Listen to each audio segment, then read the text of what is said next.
又準備做下實驗。我一向焗呢個沙律多咧就比較少用呢一個 Dutch oven， 多數咧都係用 stone grill， 即係咧一塊呢啲 pizza stone， 咁咧就將個麵團擺喺個 pizza stone 上邊，下邊就擺一啲 tray generate 啲熱即係蒸氣咁嚟焗嘅。咁以往嘅做法咧，我係通常會係將個焗爐校到260度 ，and then 咧就臨入焗爐之前咧就會 turn off 咗上面嗰層嘅發熱線，咁跟住個刀擺入去之後咧，就淨係開下邊嘅發熱線，就用最熱嘅 maximum 都係260度啦，就會係頭嗰15分鐘。原因就係因為熱力喺下面上，就令到嗰個麵團咧就向上爆升。呢個就係我以往嘅做法嚟嘅。最近就睇到啲朋友做法咧就比較特別嘅喎，佢都係用 stone grill， 將個焗爐又係 heat 到 maximum 去到260度啦，介好咗個麵團入爐。一入爐之後咧，將個焗爐係熄咗。就下邊當然仍然都係用個 baking tray 整啲蒸氣啦，咁個焗爐裏邊好多蒸氣啦。15分鐘係冇 continuous 嗰個發熱線嘅，出嚟嘅結果個 oven spring 好似 even 仲正啲喎，爆得仲勁啲喎。入焗爐嘅時候，我以往做法係熄咗上發熱線，熄上發熱線嘅主要原因係因為開住上面發熱線咧，其實係上面嘅熱力係好快令到個麵團嘅表面咧都已經係熟咗。當個麵團嘅表面一熟嘅話咧，反而係妨礙佢向上爆升嘅。咁 that's the reason why 我以往做法係上發熱線一入去就熄咗頭15分鐘，就變咗上邊係冇熱力去煮佢。但係話冇熱力，即係下邊開緊嘅焗爐嘅時候，其實成個焗爐個仍然都係 continuous 有一個高熱噶嘛。咁所以咧，佢個做法可能我相信就係因為熱 heat up 咗個 stone 啦，個 stone 相當熱，咁所以熱力喺下面仍然繼續上，但係佢就 stop 咗個焗爐咧，就令到個焗爐唔會仍然係有加熱。咁令到嗰個表面，即係特別係頂嗰部咧，係比較延長啲佢整熟佢。表面個頂部冇咁快熟嘅話，就冇咁快固定咗個麵團，就令到麵團可以比較有更多時間空間去爆升。我相信佢嘅 theory 係咁。為咗要去睇下係咪真係咁咧，我又做個實驗咯。咁今日咧我就會諗住開一個麵團，分開兩個做兩個包，一個咧就用翻我以往嘅做法，上下發熱線齊開，燒到260度，跟住就入焗爐嘅時候熄咗上發熱線，只係開下發熱線焗頭15分鐘，之後會落翻去200度焗30分鐘。咁另一個咧，我就會係入焗爐嘅時候熄晒上下發熱線15分鐘，純粹焗頭15分鐘，係用翻個焗爐嘅餘熱去焗頭15分鐘，之後先再開翻個焗爐上翻200度焗埋嗰30分鐘，睇下出嚟個效果係點樣。咁啊，今日做呢個比較。先開個麵團，呢度650g 高筋麵粉，用呢一隻叫新娘國產嘅，用過好幾次整麵包，相當唔錯。另外加100g 呢一隻 multi-grain 嘅麵粉，16g 鹽，sourdough starter 我會落300g。咁次次做 sourdough我都講噶啦，呢個 sourdough starter 咧我琴日已經 active 咗噶啦。咁想睇我點樣整 sourdough starter 嘅，睇上面條 link 啦。落300g 落去，今次我諗住做嘅包咧係75% 嘅 hydration 嘅，咁所以咧就會落525g 水，自己撳一撳計數機啦。總麵粉重量同總水分嘅比例咧就係75%，撈勻晒佢。之後嘅程序同我一向做sourdough麵包咧就冇乜分別㗎啦，咁所以之後嘅我會好快咁過咗去算數㗎啦。咁而家將呢啲乾嘅物料全部都撈勻晒佢先。有時就鍾意揾手去搓下，幾好玩。揾個 scraper 刮翻乾淨啲粉佢啦。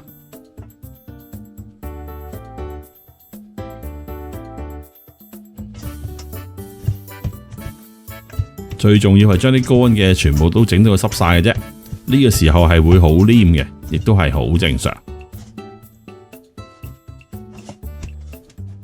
冚住擺半小時，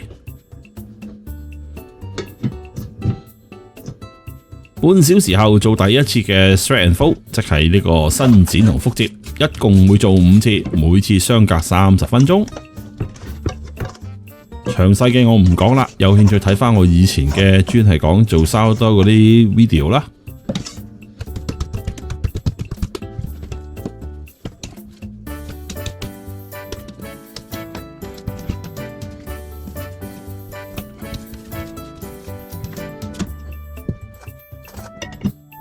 又半小時，第二次。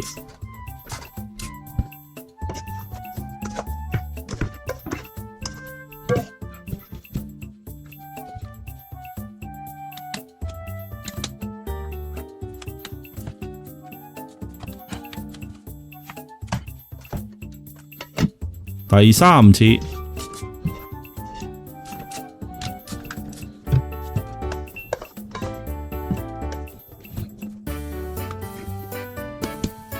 嗱，呢隻國產麵粉真係唔錯㗎，第三次呢，見啲麵筋都已經起好晒㗎啦。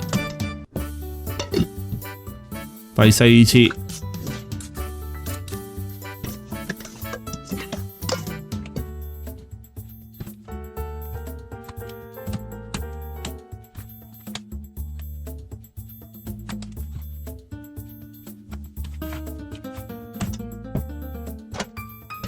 第五次亦都係最後一次。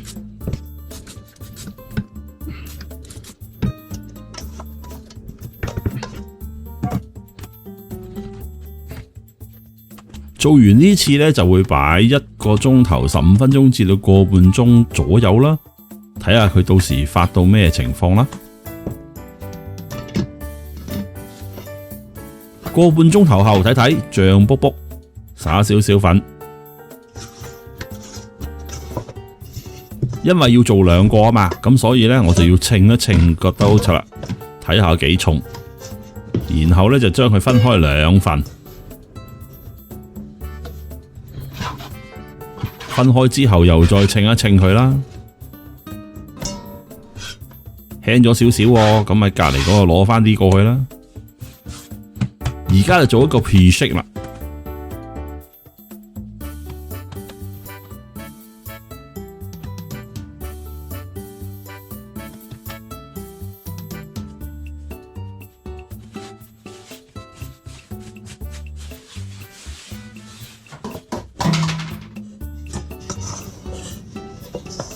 做埋另一個，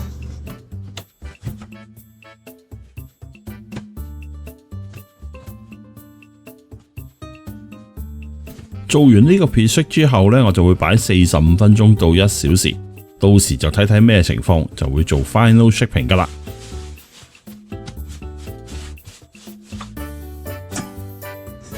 2個一模一樣，冚住佢，預備2個 Brunton basket。又係唔詳細講啦，想知點解我會用咁嘅方法去整嘅，咁我睇翻我以前有個 video 係講呢一個final shaping 同埋呢個 oven spring 嘅，咁喺嗰度我就比較詳細咁講噶啦。最緊要係揾2塊唔會黐底嘅 parchment paper， 搞掂，擺咗45分鐘左右啦 ，OK， 咁啊灑少少粉喺個麵團上邊，做 final shaping 啦。而家我做 final shaping 多數用呢個方法，同我之前頭先講嗰個 video， 即係話做 final shaping oven spring 嗰個又有少少唔同。咁我而家用呢個方法，我覺得出嚟嘅效果唔錯。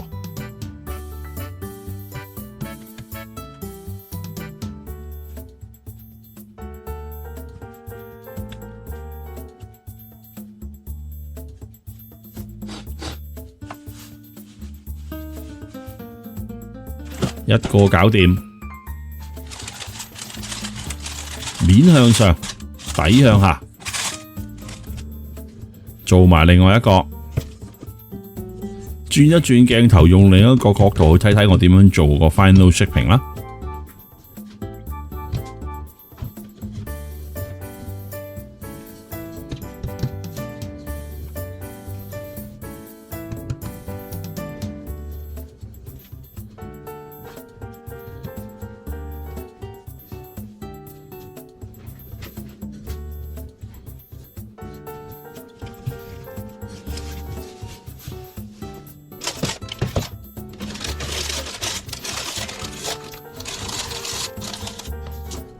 2個搞掂，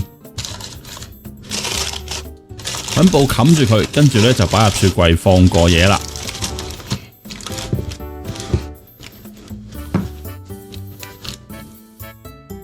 雪咗1晚啦，焗之前首先講講我嘅焗爐 set up 啦，一塊 pizza stone，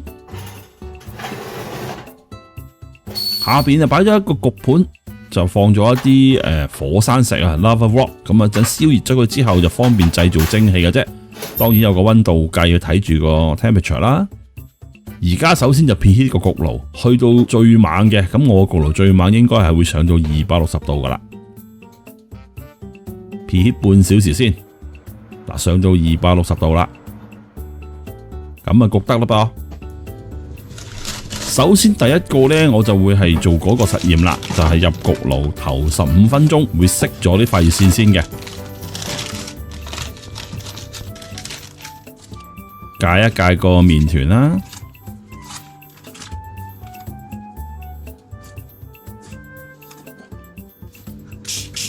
噴一噴水，噴到佢濕晒。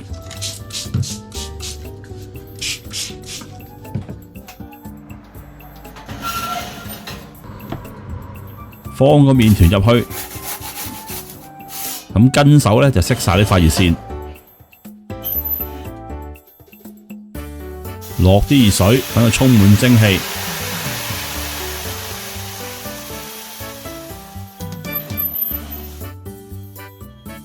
熄咗發熱線，靠個焗爐嘅預熱，頭15分鐘。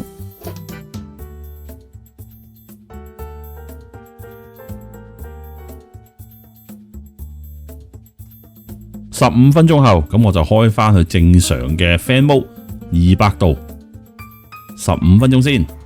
15分鐘後轉一轉個麵包，等佢燒得均勻啲，跟住再焗多15分鐘，即係200度頭尾焗咗半小時啦。攞個麵包出嚟，非常嘅靚仔喎，即係耳仔好靚喎個耳啊！咁就要攤凍佢先啦。oven swing 都好靚啊，升到好高。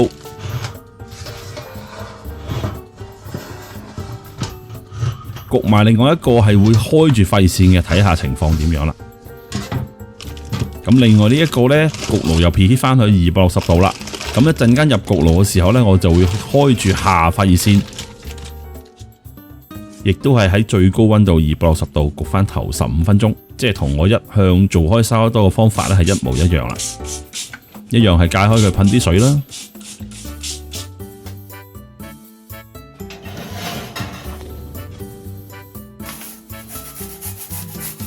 溫度一樣係 set 翻去 maximum， 但係只開下發熱線，同樣地加啲熱水啦，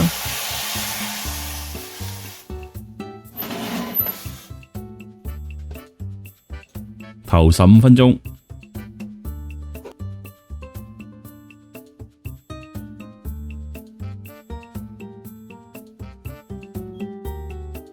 轉返去 fan mode， 即係上下發熱線都開200度，15分鐘先。15分鐘後轉一轉身，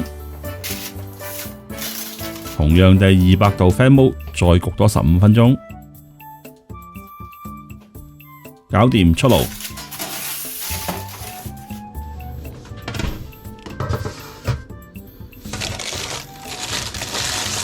顏色深少少，兩隻耳仔都好靚。而家好熱，攤凍先。兩個包攤凍晒，咁而家就要做啲比較啦。睇落呢，其實好少少啦，唔係真係好好多啫噃。咁樣睇係真係感覺上呢個 oven spring 係好啲啲咁樣啦。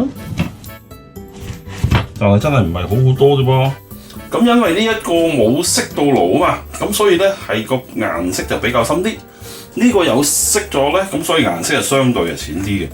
個 ear 呢個係靚仔啲，咁睇落呢個高度係冇錯，真係高少少。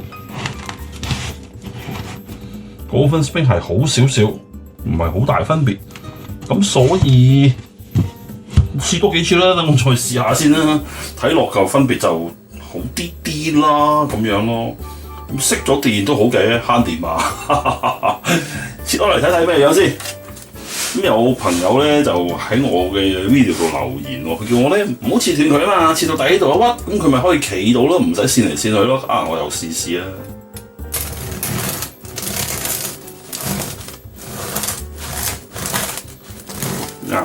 聲聲就好正啦。好，真係切到佢，唔好切斷佢。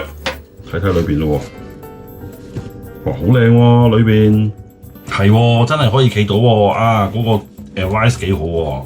咁另外一個都切開嚟睇睇啦，咁可以比較晒。我相信就好相似啦，兩個應該唔會爭好遠。係啦，好相似，兩個都咁靚仔。Oven Spring 係好少少啦，個 ear 都靚啲啲啦。可以，我會繼續試下幾次，真係用呢個方法熄咗個爐10零分鐘，起碼都慳電啲啊嘛。頭先都講咗啦，顏色就呢個靚啲，咁我可以下次頭15分鐘熄爐啫，咁跟住之後嗰30分鐘我咪較翻熱少少咯，啲顏色又可以做翻咁靚咯。非常好，咁今次嘅實驗做完啦，亦都多謝上次嗰個朋友喺我度留言話切開佢，唔好切斷。咁就可以企到啦，非常之好呢個提議。